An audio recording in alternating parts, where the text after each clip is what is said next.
In music, we measure the distance between two notes using half steps and whole steps. These intervals are the building blocks of melody and harmony. Let's take a closer look at what they mean. A half step is the shortest distance between two adjacent keys on the piano, whether they're white or black keys. It's like moving from one neighbor's house to the next. For example, moving from C to C sharp is a half step. A whole step, on the other hand, is the equivalent of skipping a key. It's like moving from one house to the house next door. For example, moving from C to D is a whole step.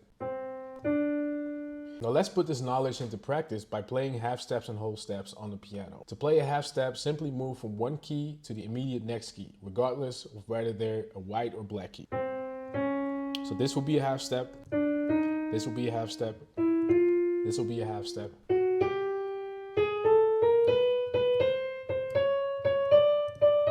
So you can try it with your right hand, moving from C to C sharp and D to D sharp are both half steps.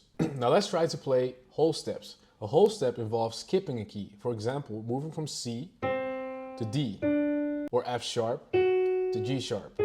Understanding half steps and whole steps is essential for creating melodies, forming chords, and playing scales. For instance, major and minor scales follow specific patterns of whole and half steps. By mastering these intervals, you'll have a solid foundation for understanding and creating music on the piano. So there you have it. Half steps and whole steps are the fundamental building blocks of music. Practice playing them and you'll unlock the door to a world of musical possibilities. Thank you for watching, and don't forget to subscribe for more tips and tricks.